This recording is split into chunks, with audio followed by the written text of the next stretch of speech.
ہمیں تشویش ہے کہ جب تمام غیر ملکی چلے جائیں گے تو ہم تعلیمی اداروں میں جا پائیں گے یا نہیں، ہماری انٹرنیٹ تک رسائی ہوگی یا نہیں، ہم اپنے حق کی بات کر سکیں گے یا نہیں، خواتین کام پر جا سکیں گی یا نہیں۔ یہ وہ تمام باتیں ہیں جو تمام مکاتب فکر کے لوگ اس وقت سوچ رہے ہیں۔ ہونا یہ چاہیے کہ اس بارے میں ایک ہم آہنگی ہو کہ یہ تمام باتیں ممکن ہو پائیں۔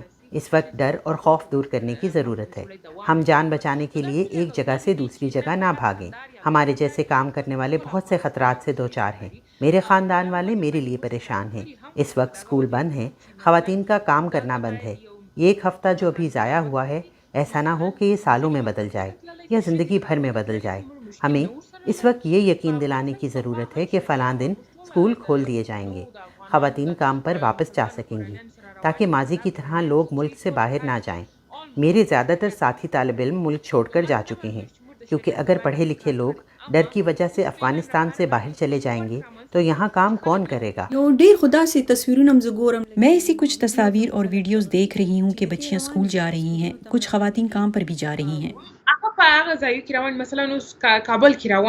بالکل جا رہی ہیں، لیکن وہ ایسی جگہوں پر جا رہی ہیں جہاں ابھی غیر ملکی ہیں۔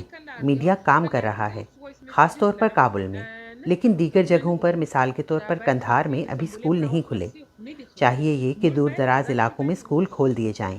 اگر طالبان یہ کہہ رہے ہیں کہ لڑکیاں اور خواتین شریعت پر عمل کرتے ہوئے تعلیم بھی حاصل کر سکتی ہیں اور کام بھی کر سکتی ہیں، تو چاہیے یہ کہ وہ اس پر قائم رہیں، اور پھر تو ہمیں کوئی مشکل نہیں پیش آنی چاہیے اور وہ اس میں رکاوٹ بھی نہ ڈالیں۔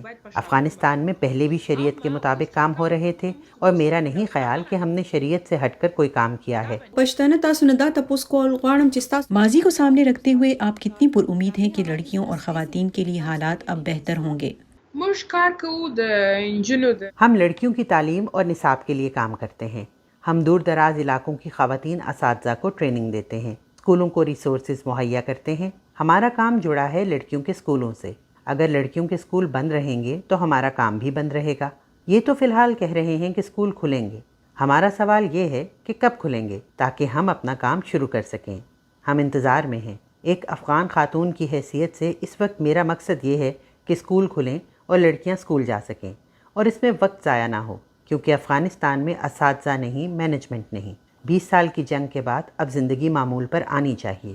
اس کے لیے ضروری ہے کہ نوجوان تعلیم حاصل کریں اور اپنے پیروں پر کھڑے ہوں۔